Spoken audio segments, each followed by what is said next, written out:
اپنی طرف چل پڑتا ہے، بعد میں تو چھوڑ دیتا ہے۔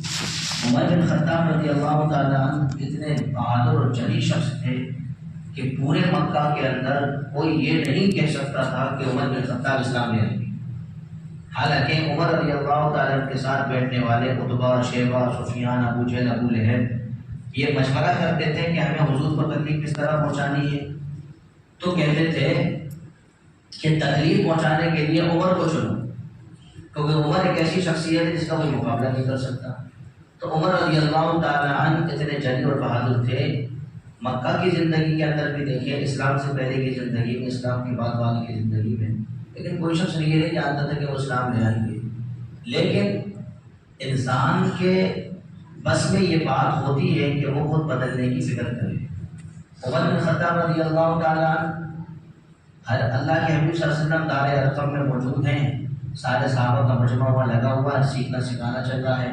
عمر بن خطاب رضی اللہ تعالیٰ عنہ ابو جہل، ابو لہب، عتبہ اور شیبہ کے ساتھ بیٹھے ہیں، مشورہ یہ ہو رہا ہے کہ ہم حضور کی جو محنتیں چل رہی ہیں ان کو کیسے ختم کیا جائے۔ تو سب نے مشورہ دیا کہ اللہ کے حبیب صلی اللہ علیہ وسلم ہی کو قتل کر دیا جائے، تو ان کی محنتیں بھی ختم ہو جائیں گی اور ان کا مشن بھی اور مقصد بھی ختم ہو جائے گا۔ تو مشورے میں یہ طے پایا کہ عمر بن خطاب رضی اللہ تعالیٰ عنہ ایک ایسی شخصیت ہیں جو یہ کام کر سکتے ہیں، باقی کوئی نہیں کرے گا۔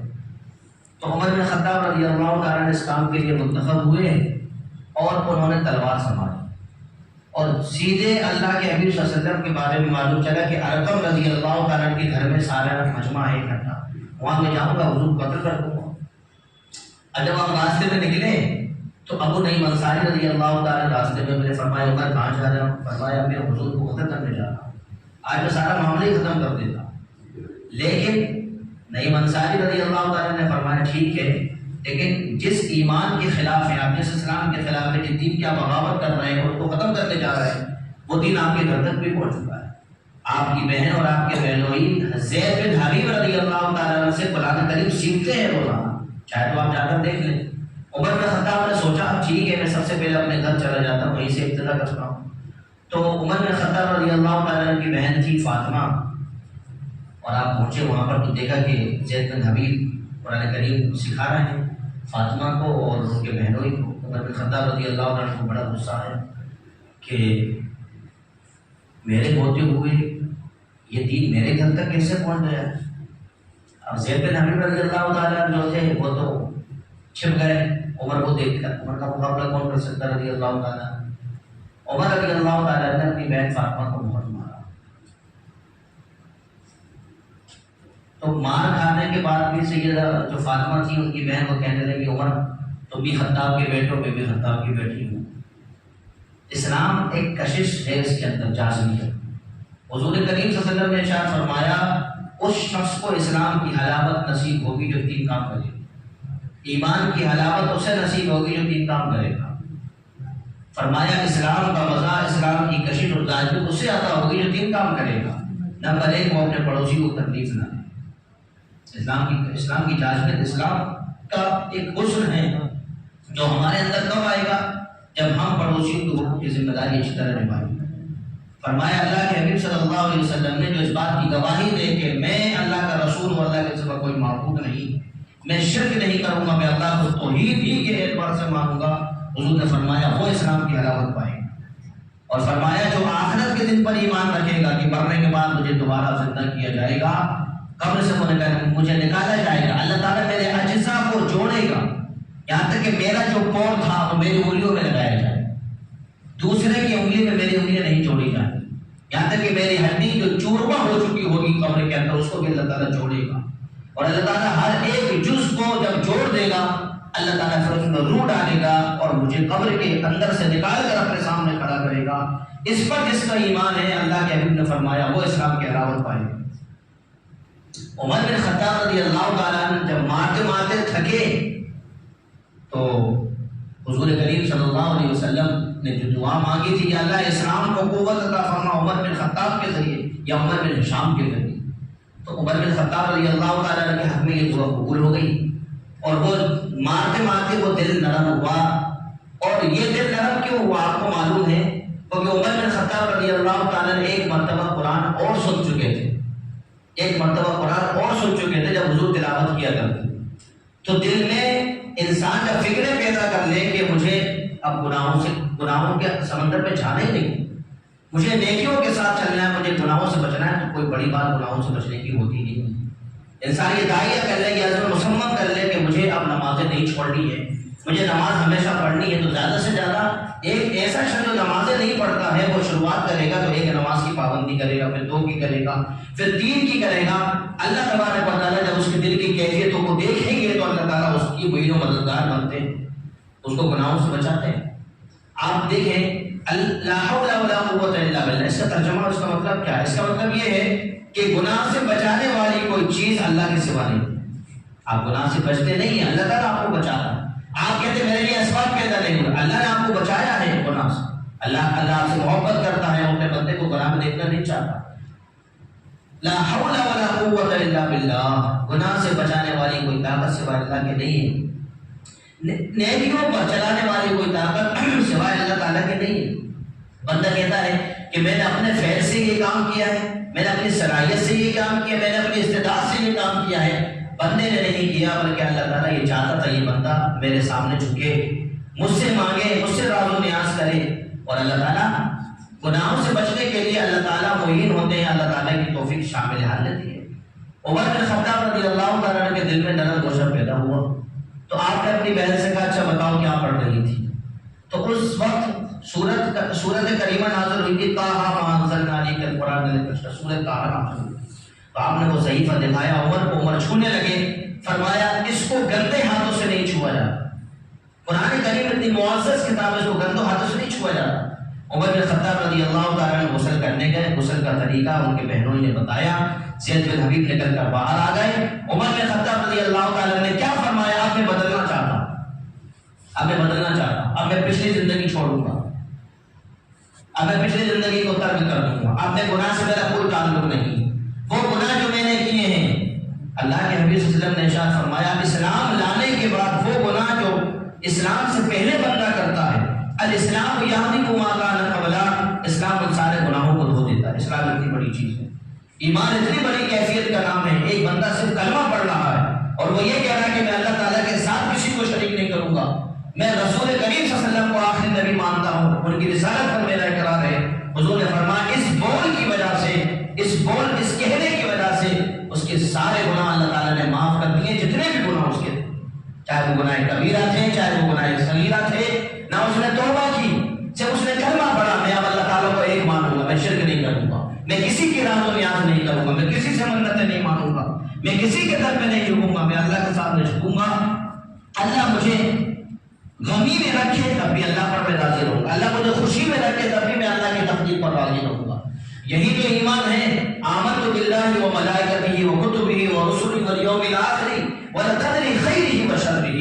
یہ بھی ایمان ہے کہ آپ اچھی بری تقدیر پر ایمان لائیں۔ اللہ تعالیٰ نے آپ کے گھر کے اندر فاقہ رکھا ہے، آپ اس پر راضی ہیں یا نہیں؟ اگر آپ راضی ہیں تو آپ ایمان والے، ورنہ ایمان والے نہیں۔ اللہ تعالیٰ نے آپ کو آزمائش میں ڈالا ہے، آپ اس پر راضی ہیں یا نہیں؟ اللہ تعالیٰ نے آپ کو بیماریاں دی ہیں، شفا تو دینے والا وہی، آپ تو دے نہیں سکتے، ڈاکٹر تو دے نہیں سکتے، طبیب دے نہیں سکتے، تو آپ کا اس پر ایمان ہے یا نہیں کہ اللہ تعالیٰ کی طرف سے ساری چیزیں ہیں، اچھی تقدیر ہے اللہ کی طرف سے۔ بندہ کہتا ہے اچھی تقدیر ہے، یہ میری استعداد، یہ میری صلاحیتیں ہیں۔ جب بری تقدیر ہوتی ہے تو کہتا ہے اللہ کو میں ہی ملا تھا اسلام کے لیے،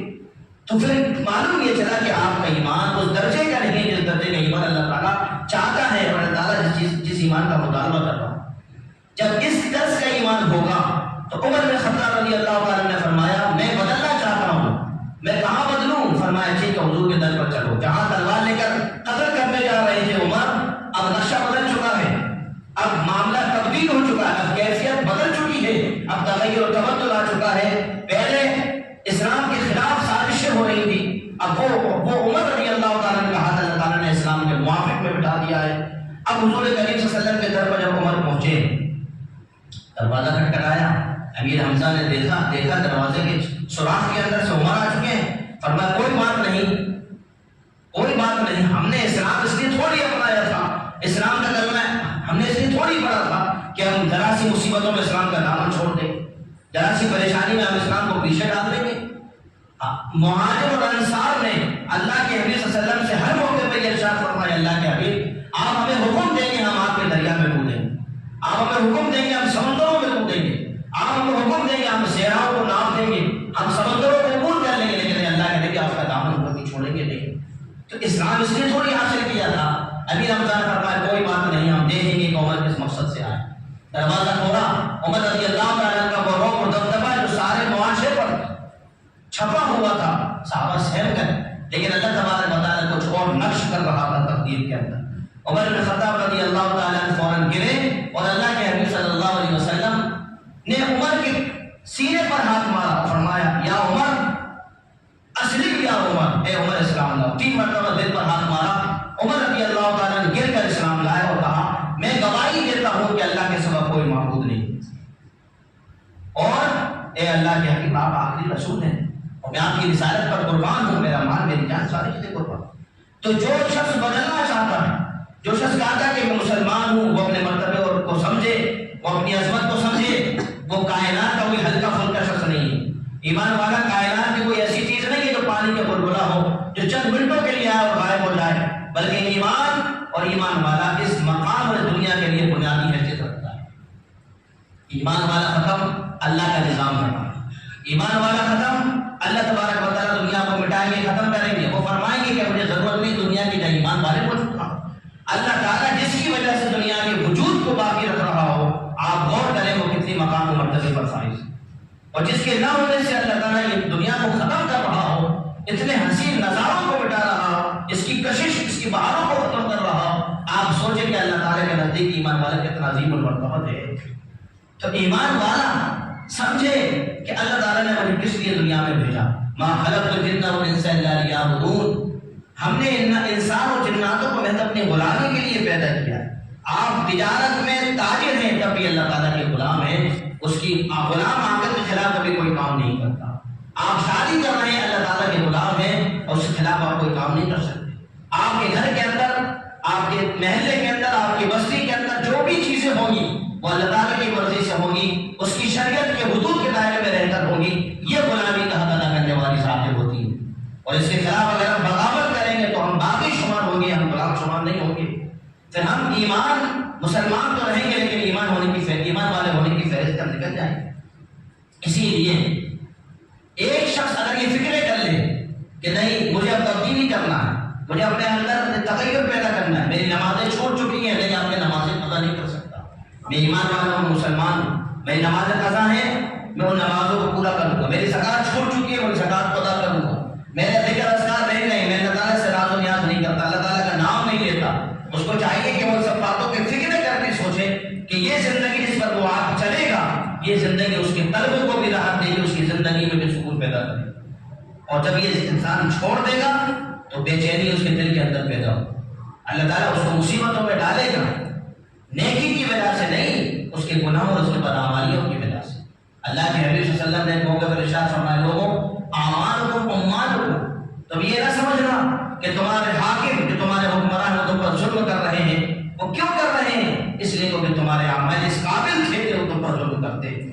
اگر تمہارے اعمال صحیح ہوتے، اچھے ہوتے، اللہ کی رضامندی والے ہوتے، تو حکمرانوں کی اتنی حیثیت نہیں ہے کہ وہ کسی مسلمان کی آنکھ نہ ڈال کر گفتگو کر سکے۔ وہ ہمیں ذلیل کر رہے ہیں اس وجہ سے کہ اعمالکم اموالکم، آپ کے اعمال درجے کے نہیں ہیں کہ آپ اللہ تعالیٰ کے دربار میں ان کو لائیں اور اللہ کے دربار میں انہیں پیش کریں کہ اللہ میری نمازیں ہیں، میرے روزے ہیں، میری عبادت ہیں، میری قیادتیں ہیں، یہ اللہ نے قبول فرما، اللہ کے نزدیک مقبول نہیں ہے، اس لیے اللہ تبارک و تعالیٰ نے وہ فیصلے نازل فرمائے جو مسلمانوں کے خلاف ہیں۔ مسلمان کا سدھرنا دنیا کا سدھرنا، مسلمان کا بگڑنا سارے عالم کا بگڑنا۔ قرآن میں آپ دیکھیں اللہ فرماتے ہیں ظہر الفساد فی البر والبحر، خشکی کے اندر فساد برپا ہو گیا، تری کے اندر فساد برپا ہو گیا،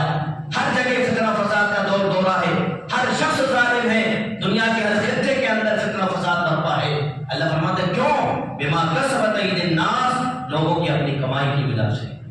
لوگوں نے جو گناہ کیے ہیں، اللہ سے بغاوتیں کی ہیں، اللہ تعالیٰ کے حکموں کو توڑا ہے، اس لیے اللہ تبارک و تعالیٰ نے ہر جگہ فتنہ فساد برپا کر رکھا ہے، اور ہر جگہ اللہ تعالیٰ نے ہمارے لیے ذلت کا سامان تیار کر رکھا۔ آپ اسے اٹھتے آپ اس پر راضی رہیں۔ آپ نے یہ پڑھا ہے رضیت باللہ ربا وبالاسلام دینا، یا اللہ میں تیرے رب ہونے پر راضی ہوں، اس کا حق بھی تو ادا کرنا چاہیے۔ اس کا حق کیا ہے؟ آپ کہتے ہیں اللہ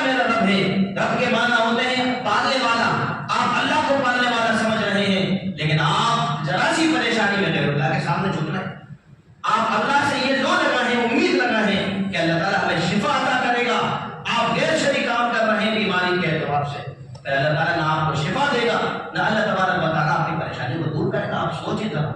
آپ کہتے ہیں ایاک نعبد، اللہ ہم تجھ سے ہی مدد طلب کرتے ہیں، تیری عبادت کرتے ہیں، مدد غیروں سے مانگی جائے گی، عبادت غیروں کی جائے گی۔ مجھے بتاؤ دنیا کے اندر کوئی بھی شرکت کو گوارا نہیں کرتا، اللہ جو احکم الحاکمین ہے، جو ساری کائنات کا مالک ہے، وہ شرک کو کیسے برداشت کر دے گا؟ وہ کر ہی نہیں سکتا۔ جب شرک کو برداشت اللہ تعالیٰ نہیں کرے گا، آپ کی توحید ختم ہو چکی ہے، آپ کی توحید متضرر ہو چکی ہے، آپ کی توحید میں اضمرار آ چکا ہے، آپ کی توحید بالکل پس مردہ ہو چکی ہے۔ اس لیے اپنی توحید کو مضبوط کریں ایمانی حیثیت سے۔ ابراہیم علیہ السلام کی وہ دعا جو انہوں نے اس موقع پر کہی تھی جب وہ اپنے والد سے جدا ہو رہے تھے، ان الذین قالوا ربنا اللہ، بے شک جو لوگ یہ کہتے ہیں کہ رب اللہ ہے، ثم استقاموا، پھر اس پر وہ مضبوطی سے جم جاتے ہیں، دنیا کی مصیبتیں ہمارے ساتھ ان کو ہلا نہیں سکتے، تو اللہ فرماتے تتنزل علیہم الملائکہ، ان پر فرشتوں کا نزول ہوتا ہے، وہ فرشتے رحمت بھی بھیجتے ہیں، گھروں میں برکتیں بھی لاتے ہیں اور ان کی مدد بھی کرتے ہیں دشمن کے مقابلے میں۔ اللہ فرماتے ہیں وَأَبْشِرُوا بِالْجَنَّةِ الَّتِي كُنتُمْ تُوعَدُونَ، اور ان کو اس جنت کی خوشخبری سنا دو جن کا ان سے وعدہ کیا گیا تھا۔ جو لوگ یہ کرتے ہیں اپنے اللہ کو رب مانتے ہیں اور مضبوطی سے چلتے ہیں، ان کے لیے یہ بشارت ہے اللہ تعالیٰ نے۔ دنیا کی عارضی خوشیاں، دنیا کی عارضی بہاریں، دنیا کی عارضی کشش سے اگر ہم دھوکہ کھا گئے تو کل قبر کے اندر ہمیں اندھیرے میں رہنا پڑے، اور آج کی تاریخوں کو ہم نے برداشت کر لیا، آج کی مصیبتوں کو ہم نے برداشت کر لیا، سہ لیا، صبر کرنے کا مزاج بنا لیا، تو اللہ تبارک و تعالیٰ کل بھی ہمیں خوش و خرم رکھے گا، اور قبر کے اندر بھی اللہ تعالیٰ اس کو نور اور منور فرمائے گا، اور آخرت بھی ہمارے لیے اچھی ہوگی۔ لیکن ہم سب سے اہم بات یہ ہے کہ دنیا کی رنگینیوں سے، ایک دم پرکشش چیزوں سے ہم بالکل بھی میل نہ کھائیں، اور ان کے بارے میں ہم یہ سوچیں کہ یہ تو فنا ہے، یہ تو فانی ہے، اور یہ ادھر ختم ہو جائے گی، لیکن سب سے بہتر ذات وہ ہے جو ہمیشہ باقی رہنے والی کو اللہ تعالیٰ کے ساتھ۔ آپ پوری صحابہ کی سیرت اٹھا کر دیکھو، ایک بھی صحابی آپ کو ایسا نہیں ملے گا جو اللہ کے حبیب صلی اللہ علیہ وسلم کے ہاتھ پر اسلام لے آیا ہو، پھر اس کے بعد اس نے کلمہ کفر کہہ دیا، اور یہ کہ حضور نے فرمایا ہے وہی بن کعب، تم اسلام تو لا رہے ہو، اسلام لانے سے پہلے تم اچھی طرح سوچنا، تمہارے اوپر مصیبت اس طرح آئے گی جس طرح اوپر وادی سے سیلاب کا پانی نیچے کی طرف آتا۔ مصیبتیں، پریشانی مسلمان کے ساتھ لگی ہوئی ہیں۔ یہ دنیا ہمارے لیے قید خانہ، ہمارے لیے جنت نہیں۔ اگر آپ اس قید خانے کو جنت بنانے کی فکر کریں گے تو آپ کو غیر شرعی کام کرنا پڑیں گے، آپ کو اللہ تعالیٰ کو ناراض کرنا پڑے گا، آپ کو حلال کی جگہ حرام کمانا پڑے گا۔ اگر آپ اس قید خانے میں قیدی کی زندگی گزار رہے ہیں، اللہ کی بغاوت نہیں کر رہے ہیں، اللہ کو مان کر چل رہے ہیں، تو یہ قید ہمارے لیے بہت اچھی بات ہے بمقابل اس جنت کے جس میں ہم حرام کمائیں اور دوسروں پر ظلم کریں۔ اس لیے اللہ کے حبیب صلی اللہ علیہ وسلم نے اپنے صحابہ کو تلقین کی، اور سید عائشہ رضی اللہ تعالیٰ عنہ سے فرمایا، عائشہ میں تمہیں ایک بات کی تلقین کرتا ہوں، سنو، غور سے سنو۔ سید عائشہ رضی اللہ تعالیٰ عنہ نے فرمایا کہ میرے محبوب صلی اللہ علیہ وسلم نے مجھے تلقین کی اور فرمایا، عائشہ دنیا میں تم اس طرح رہنا جس طرح ایک مسافر سفر کرتا ہے، اپنے ساتھ ذات سفر توشے کے شکل میں رکھتا ہے، پھر وہ آرام کرنے کے لیے کسی پیڑ کے نیچے بیٹھتا ہے اور پھر اٹھ کر چل دیتا ہے۔ مسلمان کے لیے دنیا اسی حیثیت سے ہے، یہاں ہمیشہ کا قیام نہیں ہے، یہاں ہمیشہ کی جوانی نہیں ہے، یہاں ہمیشہ کی صحت نہیں ہے۔ ایک دن صحت بیماری میں تبدیل ہوگی، جوانی بڑھاپے میں تبدیل ہوگی، مالداری غریبی میں تبدیل ہوگی، صحت مندی کمزوری ضعیفی میں تبدیل ہوگی۔ اللہ کو راضی کر کر چلے گا تو آپ کامیاب و کامران ہیں، اور اللہ کو اگر آپ نے ناراض کیا تو آپ بالکل بھی ناکام ہیں، اور ہر طریقے سے آپ ناکام ہیں۔ اسی لیے آپ یہ نہ دیکھیں کہ کون کہہ رہا ہے، آپ یہ دیکھیں میں کیا بات کہہ رہا ہوں، آپ یہ نہ دیکھیں کون شخص بول رہا، آپ دیکھیں میں کیا بول رہا ہوں۔ اللہ کے حبیب صلی اللہ علیہ وسلم نے اپنے صحابہ کو آخری وقت کی وصیت کی کہ دیکھو مالداری کی طرف نہیں جانا، مالداری کی طرف نہیں جانا۔ عبد الرحمن بن عوف، حضرت سالم رضی اللہ تعالیٰ عنہ، کتنے ایسے حضرات ہیں جنہوں نے حضور سے دعا کرائی، لیکن اس کے بعد کیا ہوا؟ مالداری نے انہیں مشغول کیا، ان کی نمازیں ترک ہونے لگی، ان کی نمازیں جماعت سے چھوٹنے لگی، اللہ کے حبیب صلی اللہ علیہ وسلم نے ان کی زکات بھی وصول نہیں۔ ایک ایسا شخص جو حلال کما رہا ہو، اللہ تعالیٰ کے حکموں کی پابندی بھی کر رہا ہو، اس کے فرائض کی ادائیگی بھی کر رہا ہو، وہ اس مالدار سے بہتر ہے جو اللہ تعالیٰ کے حکموں کو توڑ رہا ہو۔ اس لیے اللہ کے نبی صلی اللہ علیہ وسلم نے ارشاد فرمایا، سچا تاجر میدان محشر میں انبیاء، صدیقین، شہداء و صالحین کے ساتھ کھڑا ہو۔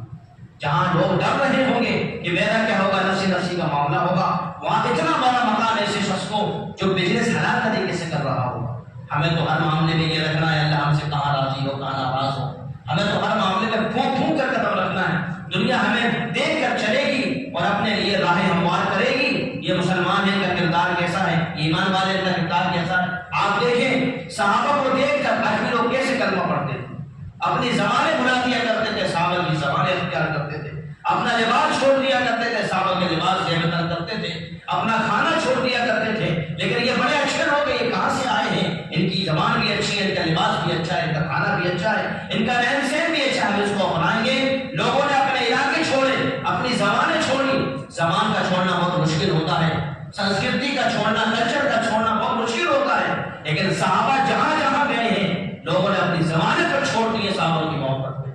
یہ وہ کردار کا اثر تھا جو اللہ کے حبیب صلی اللہ علیہ وسلم نے ان کی تربیت کر کے دنیا سے رخصت ہوئی۔ آج زمانہ اسی راستے کی تلاش میں ہے، اور آج ساری دنیا کے اندر، سارے علاقے، سارے خطے کے اندر مسلمانوں کی ضرورت ہے، ایمان والوں کی ضرورت ہے۔ آپ گھر گھر جائیں، گھر گھر لوگوں کو سمجھائیں گناہ سے ہمارا کوئی تعلق نہیں۔ جب تک ہم گناہوں سے نہیں بچیں گے اللہ ہم سے راضی نہیں ہوگا، ہماری نصرتیں ہو نہیں سکتی۔ اس کے لیے آپ اپنے وقت کو فارغ کریں، اپنے وقت کو نکالیں، اور اپنا قیمتی وقت جو آپ نے مشغول کر رہا ہے تھوڑا تھوڑا نکال کر اللہ کے دین کو سیکھیں۔ اگر آپ دین نہیں سیکھیں گے آنے والی نسلوں کے لیے بڑا مشکل ہوگا۔ آنے والی نسلوں کو آپ کیا دے کر جائیں گے؟ آپ دین سیکھیں گے تو آپ کے گھر کی عورتیں دین سیکھیں گی، آپ کے بچے دینی ماحول میں ڈھلیں گے۔ اگر آپ اس پر نہیں ڈھل رہے ہیں باوجود کہ آپ سارے عمل کر رہے ہیں، آپ کے بچے آپ کی فرما بردار نہیں ہوں گے، آپ کی مستوراتیں آپ کی فرما بردار نہیں ہوں گی۔ اس لیے وقت کو نکال کر، تھوڑا سا وقت کو نکال کر فارغ کر آپ دین سیکھنے کے لیے نکلیں۔